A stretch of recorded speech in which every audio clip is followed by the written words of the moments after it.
और एक देश एक चुनाव को लेकर लॉ कमीशन जल्द ही अपनी रिपोर्ट केंद्र सरकार को दे सकता है। सूत्रों के मुताबिक 22वें विधि आयोग ने रिपोर्ट तैयार कर ली है।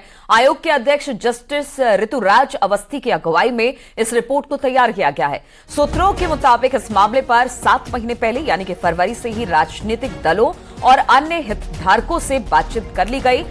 सूत्रों के मुताबिक 2029 के चुनाव एक समय पर एक साथ किए जा सकेंगे।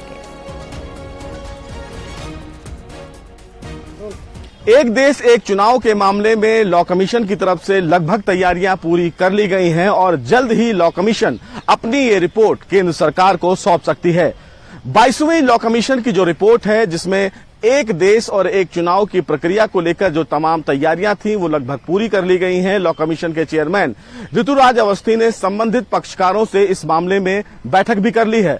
फरवरी से ही इस पूरे मामले की जो कवायद है वो लॉ कमीशन के द्वारा शुरू कर दी गई थी, लेकिन इससे पहले जो 21वीं लॉ कमीशन की रिपोर्ट थी, जिसमें उनके अध्यक्ष BS चौहान के द्वारा ये कहा गया था कि इस पूरी प्रक्रिया को पूरा करने के पहले जो ग्राउंड रिपोर्ट है उसको तैयार किया जाए और इसी प्रक्रिया के तहत लॉ कमीशन आगे बढ़ा। ये माना जा सकता है कि लॉ कमीशन की तरफ से इस पूरे मामले में जो तैयारियां हैं, तमाम जो संबंधित पक्षकार हैं, तमाम राजनीतिक पार्टियां हैं, इस दिशा में जो भी परिचर्चा हुई है उससे संबंधित एक डिटेल रिपोर्ट केंद्र सरकार को लॉ कमीशन जल्द ही सौंप सकता है। और अगर इस प्रक्रिया को सीधे तौर पर माना जाए और यह प्रक्रिया सही दिशा में काम करती रही तो यह भी कहना कहीं ना कहीं अतिशयोक्ति नहीं होगी कि आने वाले 2029 के चुनाव में भारत में एक देश और एक चुनाव की प्रक्रिया को लेकर सरकार आगे बढ़ सकती है और इसी दिशा में यह कवायद शुरू की गई है। आपको बता दें कि लॉ कमीशन में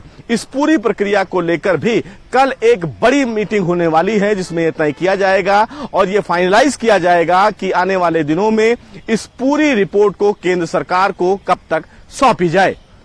कैमरामैन सोनू के साथ सुशील पांडे, न्यूज़ 18, दिल्ली।